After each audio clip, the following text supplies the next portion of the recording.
आप सभी विद्यार्थियों को सुप्रभात। और आज हम लोग सरफेस केमिस्ट्री के लास्ट चैप्टर कोलाइडल स्टेट के बारे में स्टडी करेंगे। ठीक है, ध्यान से इस पूरे वीडियो को अंत तक देखिएगा, क्योंकि इस चैप्टर से संबंधित विभिन्न प्रकार के प्रश्न आपके बोर्ड परीक्षाओं में भी पूछे जाते हैं, और इसके अलावा नीट और जेईई के एग्ज़ामों में भी कंपटीशन के पेपर में इससे संबंधित विभिन्न प्रकार के प्रश्न पूछे जाते हैं। तो ये चैप्टर ख़ास तौर से थियोरेटिकल चैप्टर है और इसमें कुछ न्यूमेरिकल्स भी आते हैं। तो इस चैप्टर को आखिरी तक स्पष्ट रूप से देखिए और समझिएगा भी, ताकि आपके परीक्षाओं में पूछे जाने वाले प्रश्नों को आप आसानी से सॉल्व कर सको। ठीक है, तो चलो स्टार्ट करते हैं कोलाइडल स्टेट के बारे में। देखिए, ये जो चैप्टर है ये विलियन से संबंधित एक चैप्टर है। काफ़ी हद तक ये समानता दिखाता है विलियन से। तो क्या समानताएं होती हैं, किस प्रकार के गुण इस विलियन में होते हैं, उनके बारे में हम इस चैप्टर में पढ़ेंगे। ठीक है, तो कोलाइडल स्टेट्स को जानने से पहले विलियन जान लीजिए। एक बार थोड़ा सा हम विलियन की परिभाषा बता दें कि जब विलायक माध्यम में कोई विलेय पदार्थ पूर्ण रूप से मिश्रणीय हो जाए तो बना हुआ जो विलियन है वो समांगी विलियन कहलाता है। ठीक है, लेकिन जो कोलाइडी विलियन होता है वो एक विषमांगी विलियन होता है। ठीक है, अब 1861 ईस्वी में थॉमस ग्राहम ने अर्धपारगम्य झिल्ली के द्वारा विभिन्न प्रकार के विलियनों को विसरित कराने पर देखा कि कुछ विलियन अर्धपारगम्य झिल्ली से आसानी से विसरित हो जाते हैं। ठीक है, यानी पदार्थों के वर्गीकरण का आधार 1861 ईस्वी में थॉमस ग्राहम ने किस बेस पर दिया? पदार्थों के विसरण क्षमता के आधार पे। ठीक है, मतलब कि अर्धपारगम्य झिल्ली से हो करके जो पदार्थ दूसरी तरफ निकल जाते थे उनको क्रिस्टलाइड नाम दे दिया, और जो पदार्थ विसरित नहीं हो पाते थे उनको थॉमस ग्राहम ने कोलाइड नाम दे दिया। लेकिन बाद में चल कर के ये संकल्पना गलत साबित हो गई, क्योंकि कुछ पदार्थों के विलियन किसी माध्यम में बने हुए विलियन क्रिस्टलाइड का व्यवहार दिखाते थे, तो उसी पदार्थ का किसी अन्य माध्यम में बना हुआ विलियन कोलाइडल नेचर प्रदर्शित करता था। जैसे साबुन का जल में बना हुआ जो विलियन होता था वो कोलाइडल नेचर शो करता था, वही साबुन का एल्कोहल में बना हुआ जो विलियन होता था वो क्रिस्टलाइड का नेचर शो करता था। अब साबुन को कोलाइड या क्रिस्टलाइड किस श्रेणी में रखा जाए, इस बात का निर्धारण थॉमस ग्राहम की संकल्पना के अनुसार कर पाना काफ़ी जटिल हो गया।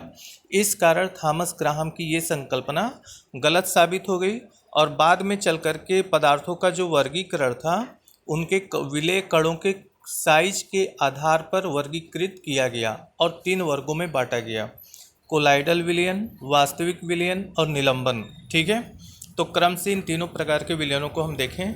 वास्तविक विलियन, जिसको इंग्लिश में ट्रू सॉल्यूशन कहते हैं, क्या होता है ये? तो ऐसे विलियन जिसमें उपस्थित विलेय पदार्थ के कणों की साइज 50 एंगस्ट्रॉम या उससे छोटी होती है। ठीक है, उनको वास्तविक विलियन कहते हैं। तो ऐसे विलियन वास्तविक विलियन कहलाते हैं जिसमें उपस्थित विलेय पदार्थ के कणों की साइज 50 एंगस्ट्रॉम या फिर उनसे छोटी होती है। तो आप समझ सकते हो कि इतने छोटे कण अगर विलियन में उपस्थित हैं तो उस विलियन में उपस्थित विलेय कणों को हम अपनी सामान्य आँखों या फिर किसी सूक्ष्मदर्शी के द्वारा हम नहीं देख सकते। जैसे नमक को पानी में आप मिला दीजिए तो बना हुआ विलियन आपका वास्तविक विलियन कहलाता है।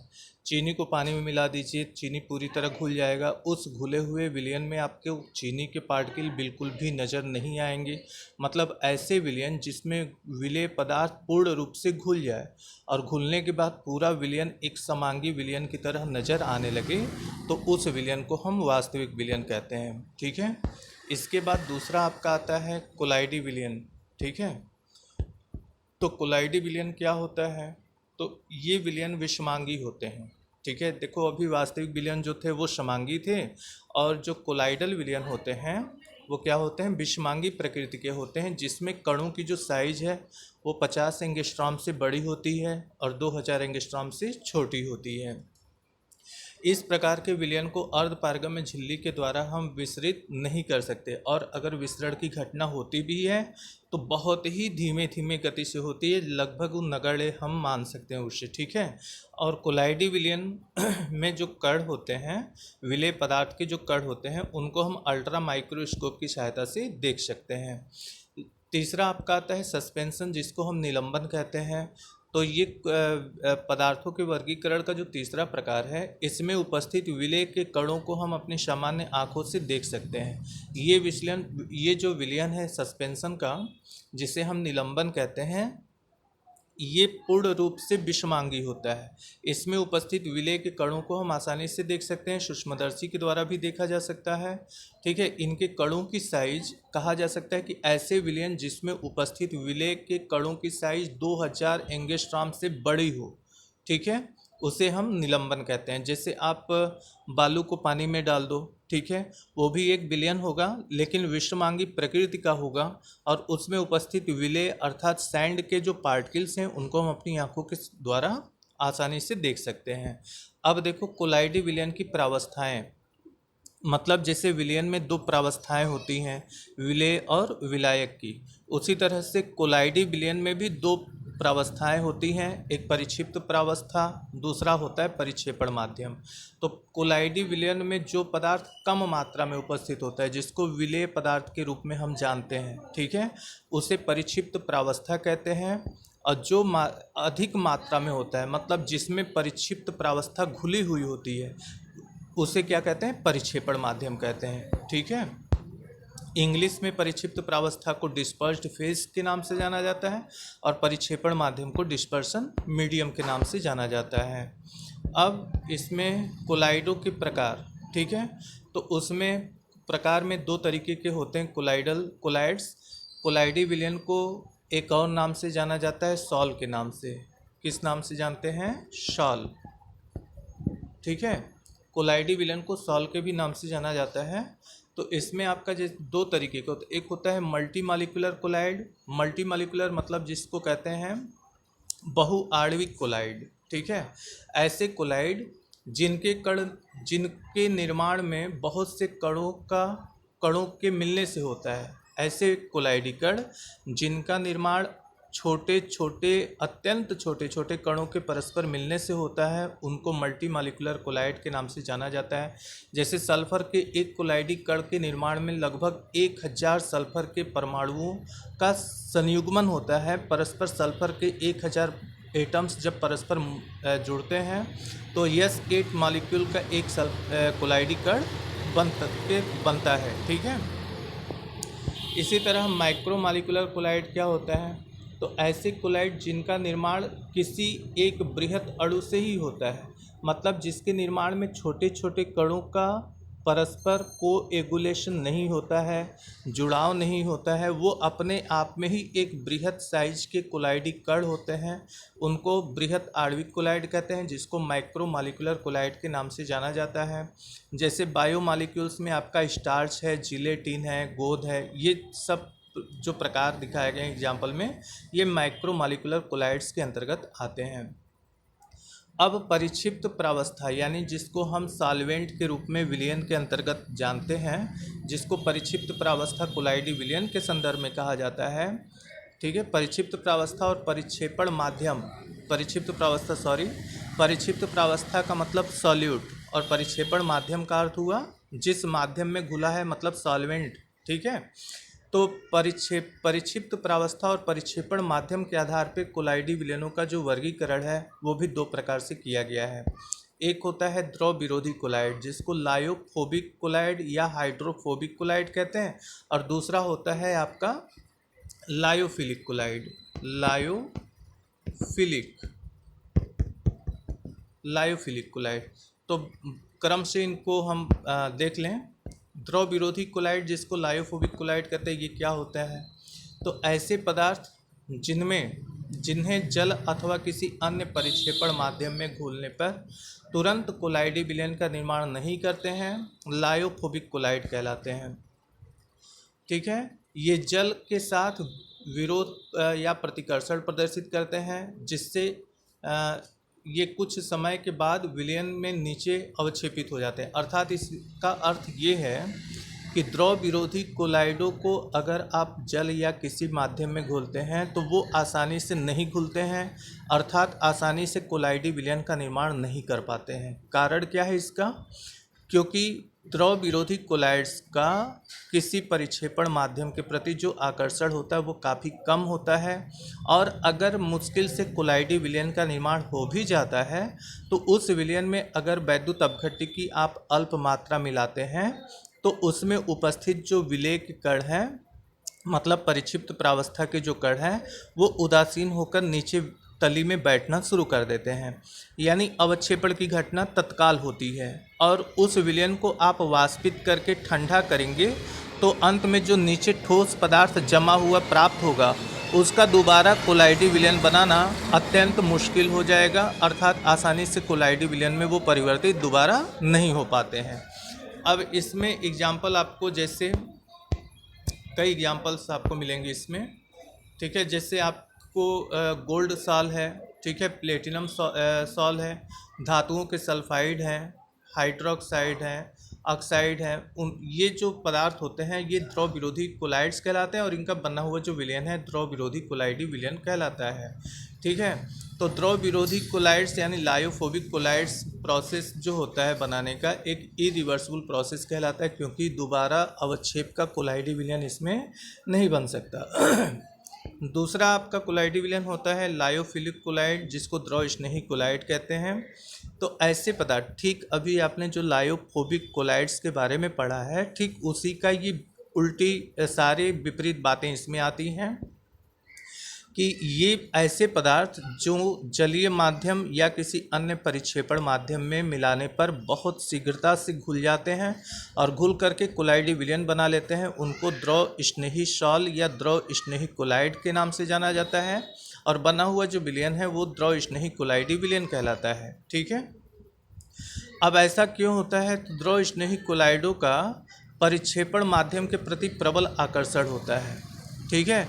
और द्रव स्नेही कोलाइडी विलयनों में अगर आप वैद्युत अपघट्य की अल्प मात्रा मिला भी दें तो अवक्षेपण की घटना आसानी से नहीं हो पाती है, मतलब अवक्षेपण की घटना संपन्न नहीं होती है, और काफ़ी अधिक मात्रा में इलेक्ट्रोलाइट यानी कोई वैद्युत अपघट्य यदि आप मिलाते हैं तो अवक्षेपण की घटना होगी, और प्राप्त हुए अवक्षेप का आसानी से आप दोबारा कोलाइडी विलयन भी बना सकते हैं। चूँकि इसमें प्रक्रिया दोबारा रिपीट हम कर सकते हैं, इस कारण लायोफिलिक सॉल जो होता है वो रिवर्सिबल कोलाइड के नाम से भी जाना जाता है, उत्क्रमणीय कोलाइड के नाम से। जैसे इसमें जो बायोमॉलिक्यूल्स की एग्जांपल आपको माइक्रोमॉलिक्यूलर में बताया गया था, जैसे गोंद, जिलेटिन, स्टार्च आदि का जो विलयन होता है वो लायोफिलिक सॉल के नाम से जाना जाता है। अब कोलाइडी विलयनों का निर्माण कैसे हम निर्माण करते हैं कोलाइडी विलयनों का? तो लायोफिलिक सॉल को तो आसानी से बनाया जा सकता है, क्योंकि इनका द्रव माध्यम के प्रति काफ़ी प्रबल आकर्षण होता है, परंतु जो द्रव विरोधी कोलाइड्स होते हैं उनका निर्माण आसानी से नहीं हो सकता है, क्योंकि उनका परिक्षेपण माध्यम के प्रति प्रबल आकर्षण नहीं होता है। तो हम यहाँ पे क्या बनाएंगे? द्रव विरोधी कोलाइडी विलयन को बनाएंगे। तो कैसे बनेगा? तो उसके बनाने की दो विधियाँ हैं, एक है कंडेंसेशन मेथड है, मतलब संघनन विधि है, दूसरा ऑक्सीकरण विधि है। तो संघनन विधि यानी कि बाई कंडेंसेशन मेथड, इसमें एक कंडेंसेशन मेथड है और दूसरा है पेप्टाइजेशन मेथड, ठीक है। तो कंडेंसेशन मेथड में क्या है? इसके अंतर्गत विलयन मुख्यतः निम्न विधियों द्वारा बनाया जाता है। बाई ऑक्सीडेशन, इसके अंतर्गत पहला आपका प्रोसेस आता है बाई ऑक्सीडेशन मेथड। तो इस विधि में हाइड्रोजन सल्फाइड के जलीय विलयन में सल्फर डाइऑक्साइड गैस जब प्रवाहित करेंगे तो सल्फर का कोलाइडी विलयन प्राप्त होगा। जैसे हाइड्रोजन सल्फाइड का यहाँ पे जलीय विलयन लिया गया, उसमें ये सल्फर डाइऑक्साइड गैस जब आप प्रवाहित करेंगे तो देखो यहाँ पे दो सल्फर के एटम यहाँ पे हैं, एक सल्फर ये है, परस्पर मिलकर के सल्फर का कोलाइडी विलयन तैयार कर लेगा। ये सल्फर सॉल और वाटर परिक्षेपण माध्यम के रूप में उपस्थित हो जाता है, ठीक है। दूसरा आपका आता है बाई रिडक्शन मेथड। तो रिडक्शन मेथड में क्या है? इस विधि में आरिक क्लोराइड यानी कि गोल्ड का साल होता है, गोल्ड का एक साल्ट है, ये लवण है ये। तो आरिक क्लोराइड विलयन की क्रिया हाइड्रोजन से कराने पर गोल्ड का कोलाइडी विलयन तैयार होता है। जैसे देखो आरिक क्लोराइड है और ये हाइड्रोजन है, ठीक है। ये आपका आरिक क्लोराइड है और ये हाइड्रोजन से क्रिया जब होती है तो गोल्ड का कोलाइडी विलयन तैयार हो जाता है। HCl और नाइट्रोजन बाई प्रोडक्ट के रूप में अलग होते हैं। तो गोल्ड का कोलाइडी विलयन जो प्राप्त होता है उसमें कैसे हम प्राप्त करते हैं कि जब हम आरिक क्लोराइड की क्रिया हाइड्रोजन से कराते हैं तो गोल्ड का कोलाइडी विलयन एक द्रव विरोधी कोलाइडी विलयन बनकर तैयार होता है। तीसरा है हाइड्रोलिसिस। तो हाइड्रोलिसिस प्रोसेस ये भी इम्पॉर्टेंट है। इस विधि में फेरिक क्लोराइड विलयन को उबलते हुए जल में जब आप मिलाकर विलयन को थोड़ा और उबालेंगे तो आपका फेरिक हाइड्रोक्साइड का कोलाइडी विलयन तैयार हो जाता है। जैसे ये आपका FeCl3 फेरिक क्लोराइड है, वाटर उबलता हुआ ये जल है, ठीक है। ये उबलता हुआ जल है, हीटेड वाटर है। इसके साथ जब आप इसको और उबालेंगे तो फेरिक हाइड्रोक्साइड का ये कोलाइडी विलयन तैयार हो जाता है, HCl बाई प्रोडक्ट के रूप में अलग हो जाता है, ठीक है। नेक्स्ट है आपका बाई डबल डिकम्पोजिशन मेथड। तो इस विधि में आर्सेनियस ऑक्साइड के विलयन में हाइड्रोजन सल्फाइड गैस जब आप प्रवाहित करेंगे तो आर्सेनियस सल्फाइड का कोलाइडी विलयन तैयार हो जाता है। जैसे देखिए इसमें आप देख सकते हो कि आर्सेनियस ऑक्साइड का ये विलयन है। इसमें आप हाइड्रोजन सल्फाइड गैस जब आप इसमें प्रवाहित करेंगे तो आर्सेनियस सल्फाइड का ये कोलाइडी विलयन आपका तैयार हो जाता है। वाटर यहाँ पे जो बाई प्रोडक्ट के रूप में अलग हो रहा है एक परिक्षेपण माध्यम के रूप में कार्य करता है, ठीक है। नेक्स्ट प्रोसेस है आपका बाई सॉल्वेंट एक्सचेंज मेथड। तो सॉल्वेंट एक्सचेंज मेथड में क्या होता है, देखिए इसमें स्पष्ट लिखा है कि इस विधि में चूँकि सल्फर एल्कोहल में पूर्ण रूप से विलय हो जाता है। सल्फर का कोलाइडी विलयन अगर आप बनाओ जल में तो जल में कोलाइडी विलयन बनेगा क्योंकि वो पूर्ण रूप से मिश्रित नहीं हो पाता है। लेकिन उसी सल्फर को जब आप एल्कोहल में घोलेंगे तो एल्कोहल में ये पूर्ण रूप से घुल करके कोलाइडी विलयन बना लेता है। अब सल्फर के एल्कोहलिक विलयन को मतलब सल्फर जिस एल्कोहल में घुल चुका है उस विलयन को जल की अधिक मात्रा में मिलाएंगे तो सल्फर का कोलाइडी विलयन तैयार हो जाएगा, ठीक है। तो ये आप क्या हो रहा है इस प्रोसेस में कि जो एल्कोहलिक सॉल्वेंट एक परिक्षेपण माध्यम के रूप में यूज किया गया वो पहले सल्फर को घोल करके अपने में वास्तविक विलयन बना लिया, ट्रू सॉल्यूशन। और वो ट्रू सॉल्यूशन को जब आप वाटर में आप एक्सचेंज कराओगे वाटर के साथ तो वाटर के साथ एक्सचेंज हो जाता है, मतलब सल्फर वाटर के साथ कनेक्ट होकर के पुनः सल्फर का कोलाइडल सॉल्यूशन तैयार कर देता है। और दूसरा देखो मेथड जो है कोलाइडी विलयन के बनाने की बाई डिस्पर्सन मेथड है, परिक्षेपण विधि है। तो इस विधि में पहला आपका आता है बाई इलेक्ट्रिकल डिसइंटीग्रेशन मेथड। इस मेथड की सहायता से हम सिल्वर, गोल्ड या फिर प्लेटिनम जैसे उत्कृष्ट धातुओं के कोलाइडी विलयन बनाते हैं। तो करते क्या है, प्रोसेस को ध्यान से समझिएगा। सबसे पहले ये एक आपका कंटेनर है। इस कंटेनर में ये जो आप छोटे छोटे पार्टिकल देख रहे हो ये बर्फ़ के छोटे छोटे पार्टिकल को रख दिया, बर्फ़ के छोटे छोटे टुकड़ों से भर दिया गया है। इसमें एक दूसरा पात्र रखा गया है जिसमें आप जल क्या है, इसमें देखो इसमें लिखा भी हुआ है वाटर और सोडियम हाइड्रोक्साइड, मतलब सोडियम हाइड्रोक्साइड की अल्प मात्रा मिला करके जल को भर दिया गया है। अब इसमें सिल्वर, गोल्ड या प्लेटिनम इन तीनों में से कोई एक धातु, मान लो हमको अगर सिल्वर का कोलाइडी विलयन बनाना है तो सिल्वर के ये 2 इलेक्ट्रोड ले लेते हैं, ठीक है। और इसको वैद्युत स्रोत से एक एनोड हो जाता है और दूसरा कैथोड हो जाता है। वैद्युत स्रोत के द्वारा इनको जोड़कर एनोड और कैथोड बना लेते हैं। और जब इनमें वैद्युत धारा प्रवाहित की जाती है तो अत्यंत उच्च तापमान उत्पन्न होता है इस विलयन में, और उच्च ताप के कारण ये जो धातुएं हैं पिघल के इस विलयन में आना शुरू कर देती हैं, ठीक है। अत्यंत उच्च ताप होने के कारण विलयन में आए हुए धातु के जो पार्टिकल हैं ये वाष्पित होकर ऊपर बाहर निकलना प्रारंभ करते हैं, परंतु किनारे लगे हुए जो बर्फ़ के छोटे छोटे टुकड़े हैं इनके द्वारा वाष्पित धातुओं के कण बर्फ़ के कारण ठंडे होकर पुनः इस विलयन में आने लगते हैं दोबारा, ठीक है। तो आप समझ सकते हो कि वाष्पित कणों का जो आकार होगा वो सबसे छोटा होता है, अर्थात वो बिलोंग करता है कोलाइडल रेंज के, यानी 50 से 2000 एंगस्ट्रॉम के बीच में बिलोंग करता है। तो इस तरीके से धातुएं पहले जो है मेल्ट करती हैं, फिर कंडेंस होती हैं और कोलाइडल सॉल्यूशन का निर्माण करती हैं। तो ये प्रोसेस जो है धीरे धीरे कुछ समय बाद इसमें सिल्वर, इस पूरे विलयन में सिल्वर का कोलाइडल सॉल्यूशन आपका तैयार हो जाता है बन करके, और इसी कारण इस मेथड को इलेक्ट्रिकल डिसइंटीग्रेशन मेथड के नाम से भी जाना जाता है। इसमें प्रोसेस आपको बताया लिखा हुआ गया है, ठीक है। और दूसरा है बाई पेप्टाइजेशन मेथड, ठीक है। तो पेप्टाइजेशन मेथड का मतलब परिक्षेपण विधि। इसमें होता क्या है पेप्टाइजेशन मेथड में कि इस विधि में जो लायोफोबिक सॉल्ट से प्राप्त अवक्षेप होता है, जो हमने लायोफोबिक सॉल्ट के बारे में लास्ट में बताया था कि इनके अवक्षेप से दोबारा कोलाइडल सॉल्यूशन बनाना अत्यंत जटिल हो जाता है, काफ़ी मुश्किल हो जाता है। उनका कोलाइडल सॉल्यूशन हम पेप्टाइजेशन मेथड के द्वारा बनाते हैं। कैसे बनाते हैं तो देखिएगा, इस विधि में जो लायोफोबिक सॉल्ट से अवक्षेप प्राप्त होता है उन अवक्षेपों का दोबारा कोलाइडल सॉल्यूशन बनाया जाता है। जैसे मान लीजिए आर्सेनियस सल्फाइड का हमें कोलाइडल सॉल्यूशन बनाना है, तो आर्सेनियस ऑक्साइड के जलीय विलयन से प्राप्त अवक्षेप में हाइड्रोजन सल्फाइड मिलाने से आर्सेनियस सल्फाइड का कोलाइडल विलयन बना हुआ था, ठीक है। लेकिन अगर प्राप्त होता है क्योंकि आर्सेनियस सल्फाइड में उपस्थित जो सल्फर है वो हाइड्रोजन सल्फाइड गैस की में उपस्थित सल्फर के समान है। अर्थात ये यहाँ पे बताया जा रहा है, देखिए समझिएगा ध्यान से। पेप्टाइजेशन मेथड ये कहता है कि अगर किसी लायोफोबिक सॉल्ट में अवक्षेपित विलेय के पदार्थ हैं जो उनका हमें दोबारा कोलाइडल सॉल्यूशन बनाना है, तो उसमें कोई उचित अभिकर्मक मिला करके उनका दोबारा हम कोलाइडल सॉल्यूशन बना सकते हैं, ठीक है। जैसे ये आर्सेनियस सल्फाइड का कोलाइडल विलयन बना हुआ था, और अगर ये वैद्युत अपघट्य के प्रभाव से ये अगर अवक्षेपित हो जाए, ठीक है, तो इस अवक्षेप को ले लेते हैं और ले करके इसमें फिर क्या आप मिलाएंगे, हाइड्रोजन सल्फाइड आप मिला दीजिए। तो हाइड्रोजन सल्फाइड जब आप मिलाएंगे तो आर्सेनियस सल्फाइड के कण जो उदासीन होकर अवक्षेपित हुए होते हैं ये दोबारा कोलाइडल सॉल्यूशन में परिवर्तित हो जाते हैं। जैसे AS2ES3 ये अवक्षेपित हो चुका होता है, तो इसमें हम कौन सा अभिकर्मक मिला रहे हैं, हाइड्रोजन सल्फाइड। जब हाइड्रोजन सल्फाइड मिलाएंगे तो हाइड्रोजन सल्फाइड में उपस्थित जो सल्फर है वो सल्फाइड आयन के रूप में इस आर्सेनियस सल्फाइड के पृष्ठ पर ऐसे जुड़ जाता है, ठीक है।